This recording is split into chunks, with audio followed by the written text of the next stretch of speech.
بسم الله الرحمن الرحيم. يا أيها الذين آمنوا لا تكونوا كالذين كفروا وقالوا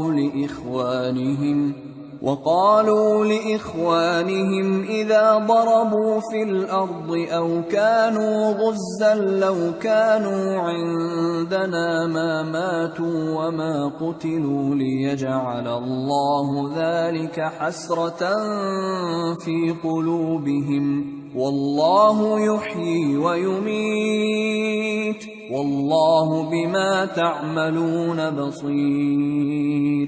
مومنو، ان لوگوں جیسے نہ ہونا جو کفر کرتے ہیں اور ان کے مسلمان بھائی جب اللہ کی راہ میں سفر کریں اور مر جائیں یا جہاد کو نکلیں اور مارے جائیں تو ان کی نسبت کہتے ہیں کہ اگر وہ ہمارے پاس رہتے تو نہ مرتے اور نہ مارے جاتے، یہ اس لیے کہ اللہ ان لوگوں کے دلوں میں افسوس پیدا کر دے، اور زندگی اور موت تو اللہ ہی دیتا ہے اور اللہ تمہارے سب کاموں کو دیکھ رہا ہے۔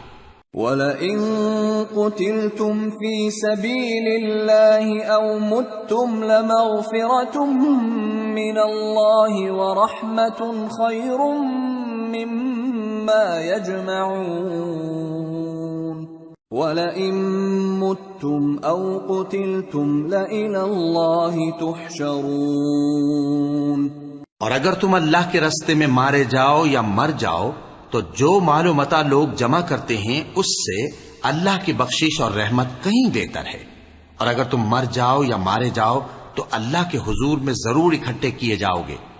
فَبِمَا رَحْمَةٍ مِّنَ اللَّهِ لِنتَ لَهُمْ وَلَوْ كُنتَ فَظًّا غَلِيظَ الْقَلْبِ لَانفَضُّوا مِنْ حَوْلِكَ فاعف عنهم واستغفر لهم وشاورهم في الأمر فإذا عزمت فتوكل على الله إن الله يحب المتوكلين۔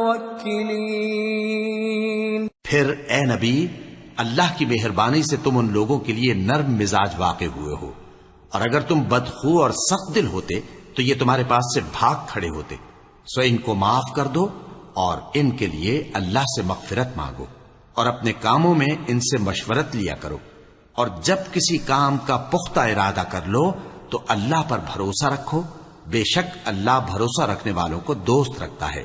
إِن يَنصُرْكُمُ اللَّهُ فَلَا غَالِبَ لَكُمْ وَإِن يَخْذُلْكُمْ فَمَنْ ذَا الَّذِي يَنصُرُكُمْ مِنْ بَعْدِهِ وَعَلَى اللَّهِ فَلْيَتَوَكَّلِ الْمُؤْمِنُونَ۔ اگر اللہ تمہارا مددگار ہے تو تم پر کوئی غالب نہیں آ سکتا، اور اگر وہ تمہیں چھوڑ دے تو پھر کون ہے اس کے بعد تمہاری مدد کرے، اور مومنوں کو تو چاہیے کہ اللہ ہی پر بھروسہ رکھیں۔ وَمَا كَانَ لِنَبِيٍّ أَن يَغُلَّ وَمَن يَغْلُلْ يَأْتِ بِمَا غَلَّ يَوْمَ الْقِيَامَةِ ثُمَّ تُوَفَّى كُلُّ نَفْسٍ مَا كَسَبَتْ وَهُمْ لَا يُظْلَمُونَ۔ اور کبھی نہیں ہو سکتا کہ کوئی پیغمبر خیانت کرے، اور خیانت کرنے والوں کو قیامت کے دن خیانت کی ہوئی چیز اللہ کے روبرو لا حاضر کرنی ہوگی، پھر ہر شخص کو اس کے اعمال کا پورا پورا بدلہ دیا جائے گا اور ان کے ساتھ بے انصافی نہیں کی جائے گی۔ أَفَمَنِ اتَّبَعَ رِضْوَانَ اللَّهِ كَمَنْ بَاءَ بِسَخَطٍ مِّنَ اللَّهِ وَمَأْوَاهُ جَهَنَّمُ وَبِئْسَ الْمَصِيرُ هُمْ دَرَجَاتٌ عِندَ اللَّهِ وَاللَّهُ بَصِيرٌ بِمَا يَعْمَلُونَ۔ بھلا جو شخص اللہ کی خوشنودی کا تابع ہو وہ اس شخص کی طرح ہو سکتا ہے جو اللہ کی ناخوشی میں گرفتار ہو، اور جس کا ٹھکانہ دوزخ ہے اور وہ برا ٹھکانہ ہے۔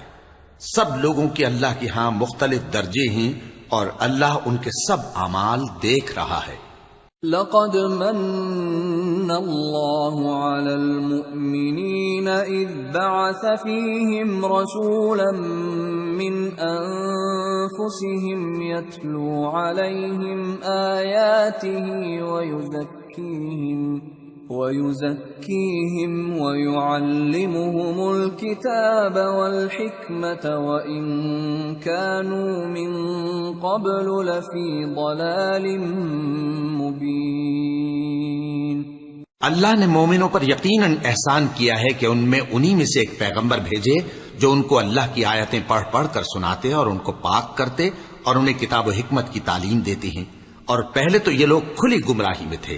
أَوَلَمَّا أَصَابَتْكُم مُّصِيبَةٌ قَدْ أَصَبْتُم مِّثْلَيْهَا قُلْتُمْ أَنَّىٰ هَٰذَا قُلْ هُوَ مِنْ عِندِ أَنفُسِكُمْ إِنَّ اللَّهَ عَلَىٰ كُلِّ شَيْءٍ قَدِيرٌ۔ وَمَا أَصَابَكُمْ يَوْمَ الْتَقَى الْجَمْعَانِ فَبِإِذْنِ اللَّهِ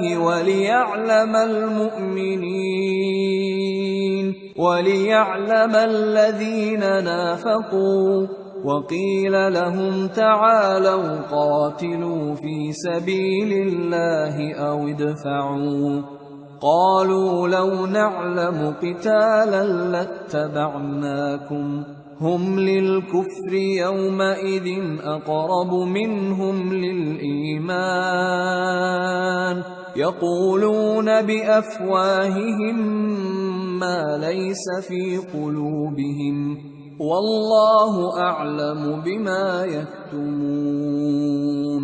الذين قالوا لإخوانهم وقعدوا لو أطاعونا ما قتلوا قل فادرءوا عن أنفسكم الموت إن كنتم صادقين۔ بھلا یہ کیا بات ہے کہ جب احد کے دن کفار کے ہاتھ سے تم پر مصیبت واقع ہوئی، حالانکہ جنگ بدر میں اس سے دگنی مصیبت تمہارے ہاتھ سے ان پر پڑ چکی ہے، تو تم کہنے لگے کہ یہ آفت ہم پر کہاں سے آ پڑی؟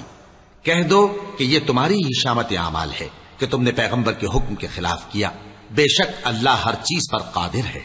اور جو مصیبت تم پر دونوں جماعتوں کے مقابلے کے دن واقع ہوئی سو اللہ کے حکم سے واقع ہوئی، اور اس سے یہ مقصود تھا کہ اللہ مومنوں کو اچھی طرح معلوم کر لے اور منافقوں کو بھی معلوم کر لے۔ اور جب ان سے کہا گیا کہ آؤ اللہ کے راستے میں جنگ کرو یا کافروں کے حملوں کو روکو، تو کہنے لگے کہ اگر ہم کو لڑائی کی خبر ہوتی تو ہم ضرور تمہارے ساتھ رہتے۔ یہ اس دن ایمان کی نسبت کفر سے زیادہ قریب تھے، منہ سے وہ باتیں کہتے ہیں جو ان کے دل میں نہیں ہیں، اور جو کچھ یہ چھپاتے ہیں اللہ اس سے خوب واقف ہے۔ یہ خود تو جنگ سے بچ کر بیٹھ ہی رہے تھے، مگر جنہوں نے اللہ کی راہ میں جانیں قربان کر دی اپنے ان بھائیوں کے بارے میں بھی کہتے ہیں کہ اگر ہمارا کہا مانتے تو قتل نہ ہوتے۔ کہہ دو کہ اگر سچے ہو تو اپنے اوپر سے موت کو ٹال دے۔ وَلَا تَحْسَبَنَّ الَّذِينَ قُتِلُوا فِي سَبِيلِ اللَّهِ أَمْوَاتًا بَلْ أَحْيَاءٌ عِندَ رَبِّهِمْ يُرْزَقُونَ فَرِحِينَ بِمَا آتَاهُمُ اللَّهُ مِنْ فَضْلِهِ وَيَسْتَبْشِرُونَ بِالَّذِينَ لَمْ يَلْحَقُوا بِهِمْ مِنْ خَلْفِهِمْ أَلَّا خَوْفٌ عَلَيْهِمْ وَلَا هُمْ يَحْزَنُونَ۔ يستبشرون بنعمة من الله وفضل وأن الله لا يضيع أجر المؤمنين۔ جو لوگ اللہ کی راہ میں مارے گئے ان کو مرے ہوئے نہ سمجھنا، وہ مرے ہوئے نہیں ہیں بلکہ اللہ کے نزدیک زندہ ہیں اور ان کو رزق مل رہا ہے۔ جو کچھ اللہ نے ان کو اپنے فضل سے بخش رکھا ہے اس میں خوش ہیں، اور جو لوگ ان کے پیچھے رہ گئے اور شہید ہو کر ان میں شامل نہیں ہو سکے ان کی نسبت خوشیاں منا رہے ہیں کہ قیامت کے دن ان کو بھی نہ کچھ خوف ہوگا اور نہ وہ غمناک ہوں گے۔ اور اللہ کے انعامات اور فضل سے خوش ہو رہے ہیں اور اس سے کہ اللہ مومنوں کا اجر ضائع نہیں کرتا۔ صدق اللہ العظیم۔